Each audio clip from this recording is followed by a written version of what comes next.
Amici, ben ritrovati in una nuova puntata di Eventi al Territorio. Quest'oggi ritorniamo a Cison di Valmarino.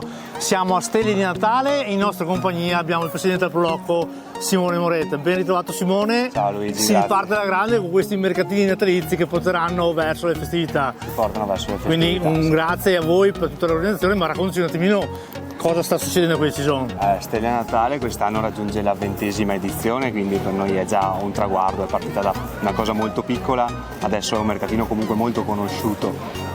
Diciamo, non parliamo di livelli di mercatini del Trentino, però comunque c'è sempre una riconoscenza verso questo mercatino, perché noi abbiamo sempre come nostro obiettivo la ricerca dell'artigiano. Come è un motivo per cui Artigianato Vivo è diventato famoso, anche Stelle Natale ha la stessa tipologia di ricerca.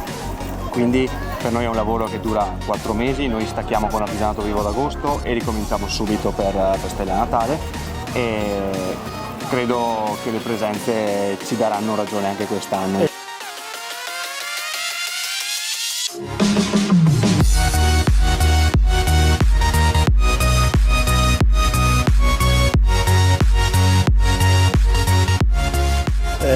Cison di Valmarino ha una Proloco molto attiva, quindi un ringraziamento dovuto a tutti i volontari che ti aiutano. Assolutamente, un ringraziamento ai volontari che col freddo e con il caldo, noi abbiamo proprio i due estremi a Cison, il caldo estivo e il freddo invernale, quindi li facciamo proprio soffrire alla grande, ma sono fondamentali per tutti noi, quindi un ringraziamento assolutamente a tutti i volontari.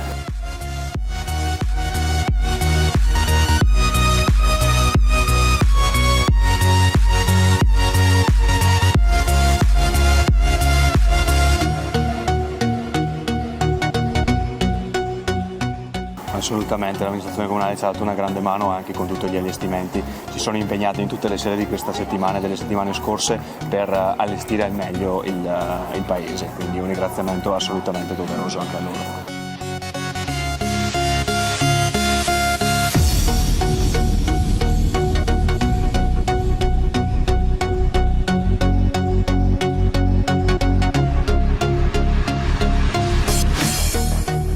Ti aspettiamo l'8, 9, 10 dicembre qui a Cison, il tempo sembra stia migliorando anche per la prossima settimana, abbiamo le montagne nevate dietro di noi, quindi una cornice più bella penso non possa essere. Simone, noi ti ringraziamo e ti diamo un caloroso grazie ancora per averci accettato qui a riprendere questi bellissimi mercatini. Grazie e riporta pure anche a tutti i tuoi collaboratori. Grazie a te Luigi, grazie a tutti.